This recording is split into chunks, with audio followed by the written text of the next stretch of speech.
We are honored today to have with us today Rick Dickinson of Winterport, Maine. Oh yeah, here it is. Look at me. There we go. It helps when you follow the plan. United States Air Force Chaplain, retired Lieutenant Colonel Richard Dickinson of Winterport, Maine. Thank you.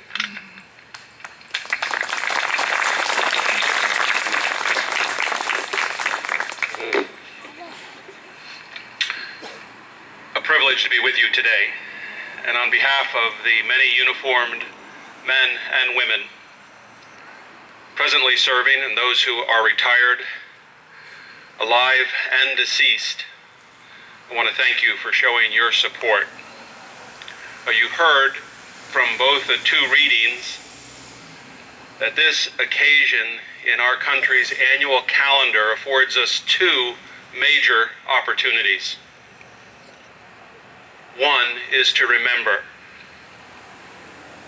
that a few, in relationship to the many, gave the last full measure of devotion to this flag, the country it represents, and especially loved ones at home, families and communities just like ours.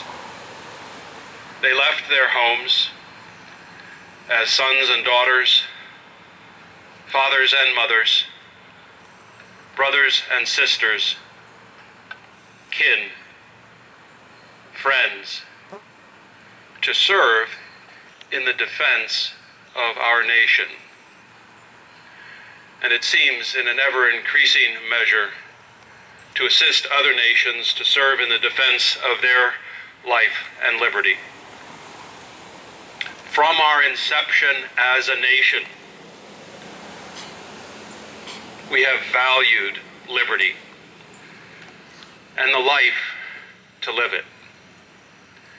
We have championed life and liberty. Our Constitution deprives our Department of Defense from using lethal force for any other purpose than to protect life and liberty.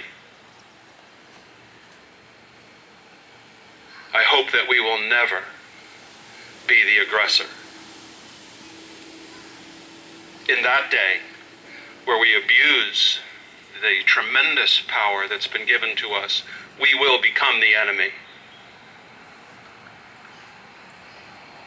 It's a blessing to see so many young people, that would be anyone under 65 here today. Blessing to see so many children. Those of us who are older look to you to understand and embrace the privileges that are ours as citizens of this great country. No one knows better than those who wear the uniform of our Department of Defense what a horrific thing war is. We should avoid it, not at all costs, but we should do everything, every generation should do everything in their power to mitigate against war. It's horrific. It's ugly. Even with the best intentions, terrible things happen. We want to be encouraged, though, to remember that there are things worse than war. Our forefathers and foremothers came out of situations that moved them to embrace great danger, to make a new nation dedicated to liberty, dedicated to protecting and preserving life. And that baton is in our hands right now. We can't expect other nations to carry that baton for us. And every nation has to hand it on to the next, and the upcoming generation has to receive it, or it falls to the ground. And we can be absolutely certain that if it falls to the ground, our life and liberty will follow it, the way of life that we value. In Abraham Lincoln's Gettysburg Address, It was his ambition to move people to salute the willingness to serve.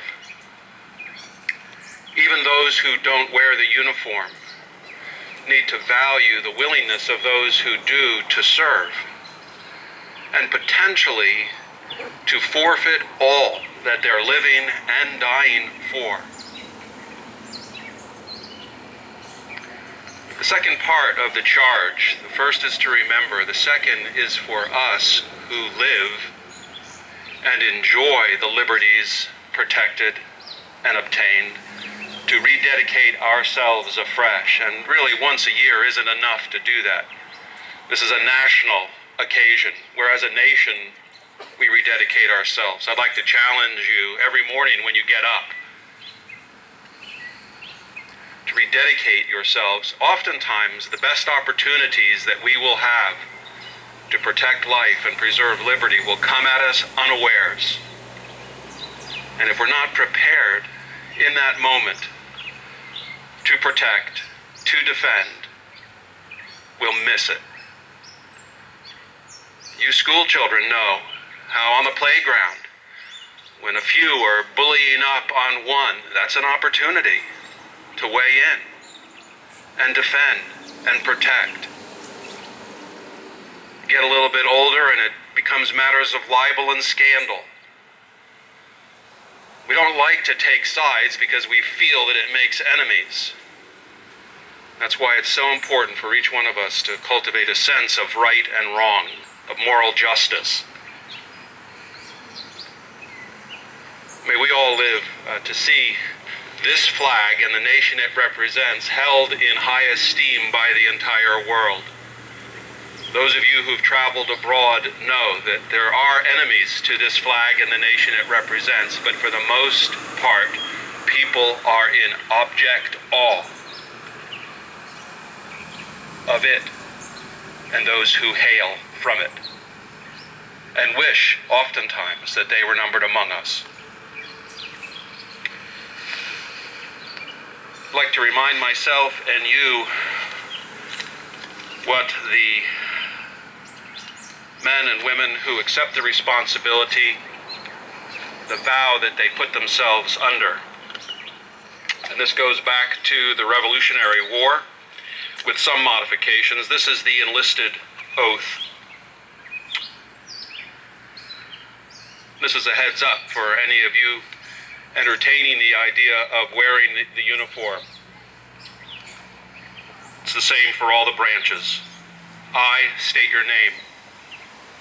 Do solemnly swear or affirm that I will support and defend the Constitution of the United States against all enemies, foreign and domestic.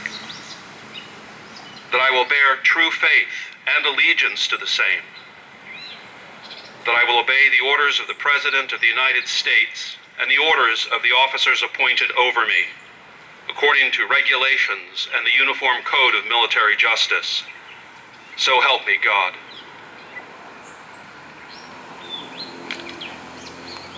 The last phrase is not obligatory. We have many men and women in uniform who don't profess to believe in God. And that's not necessary to enjoy the freedoms that we have as Americans. They may simply affirm with all my strength and ability. Either way, one needs to steel themselves to serve in uniform, especially at a time when the nation is at war, and there's every likelihood that you're going to find yourself in harm's way. This community has lost sons and daughters.